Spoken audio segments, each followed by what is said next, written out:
අපි බලමු භාග දෙපට පිරවුම් ගෙතුම half double crochet එක කරගන්නේ කොහොමද කියලා. මුලින්ම අපි slip knot එකක් හදා ගන්න ඕනේ. slip knot එක හදාගත්තට පස්සේ අපි දඟල් කීපයක් ගොතා ගන්න ඕන. මම කලින් පාඩමේදී සඳහන් කරා අපි පටන් ගන්න ඕනම crochet නිර්මාණයක මූලිකම පදනම වෙන්නේ මෙන්න මේ දඟල් ගෙතුම. ඊට පස්සේ අපි බලමු කොහොමද මේ භාග දෙපට පිරවුම් ගෙතුම තනි පිරවුම් ගෙතුමින් වෙනස් වෙන්නේ කියලා.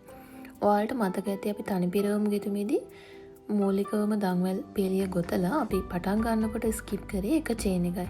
ඒ වගේම අපි crochet hook එකට yarn එක ඊට කලින් පටලවලා නෙවෙයි අපි දඟවල තුලින් crochet hook එක ඇතුල් කරේ. ඒත් අපි භාග දෙපට පිරවුම් ගෙතුමේදී මුලින්ම මේ විදිහට yarn එක පටලව ගන්නවා. ඊට පස්සේ චේන් දෙකක් ස්කිප් කරලා මේ විදිහට තුන්වෙනි චේන් එකෙන් crochet hook එක ඇතුල් කරගන්න ඕන.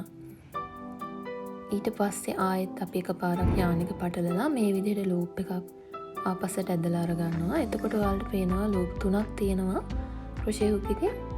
ආයෙත් පාරක් yarn එක පටලලා මේ විදිහට මේ loop 3 ඇතුළෙන්ම yarn එක ආපස්සට ඇදලා ගන්නවා.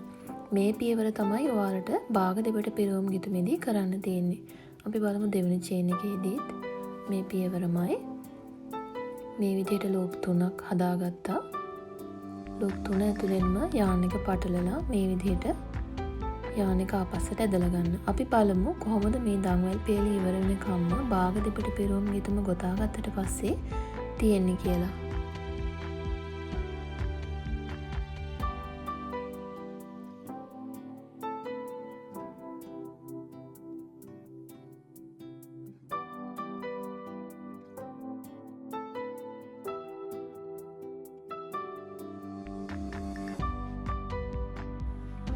මේ විදිහට අවසාන දඟවලට භාග දෙපට පිරවුම් ගෙතුම ගොතා ගත්තට පස්සේ අපි බලමු කොහොමද දෙවෙනි පෙළියට යද්දී අපි yarn එක හරව ගන්න කියලා. මේ විදිහට අපි අවසාන ස්ටිච් එකට දඟවල් දෙකක් කරගන්න ඕන. දඟවල් දෙකක් කරගෙන අපි පළවෙනි පෙළිය මේ විදිහට අනිත් පැත්තට හරවලා ආයෙත් yarn එක පටලලා අවසාන ස්ටිච් එක උඩ තියෙන මේ දඟවලේ loop දෙක ඇතුළෙන්ම අපි crochet hook එක ඇතුල් කරගන්න ඕන. මේ පියවර තමයි ඔයාලට මෙතනදි සැලකිලිමත් වෙන්න ඕන.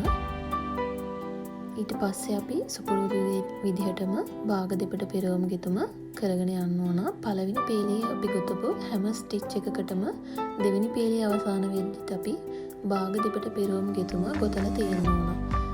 එක ස්ටිච් එකක් අඩුවෙන් හරි එකක් වැඩියෙන් හරි ගෙතලා තිබුණොත් අපේ නිර්මාණය එච්චර ලස්සන වෙන්නේ නැහැ. ඔයාලා ඒ නිසා ඒ ගැන ටිකක් සැලකිලිමත් වෙන්න.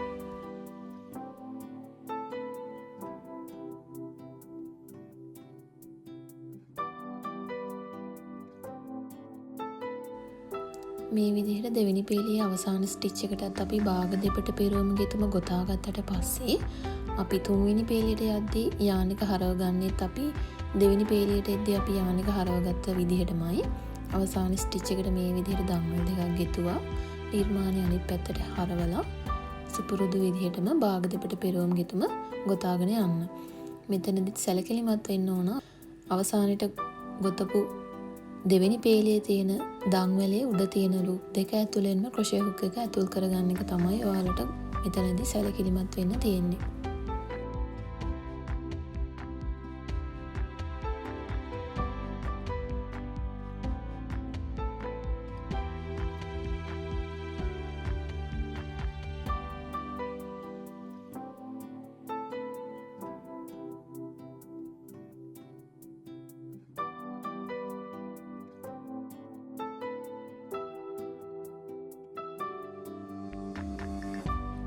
ඔයාලා crochet වලට beginner කෙනෙක් නම් ඔයාලා අත හුරු වෙනකන් මේක ආයි කරලා පුරුදු වෙන්න. එකපාරක් කරලා නතර කරන්න එපා. මේ විදිහට හැම ස්ටිච් එකක්ම එක වගේ එනකන් අපි අත හුරු වෙනකන් ආයි ගොතලා ඔයාලගේ අත හුරු කරගන්න. අපි බලමු අපේ ඊළඟ පාඩම මොකක්ද කියලා.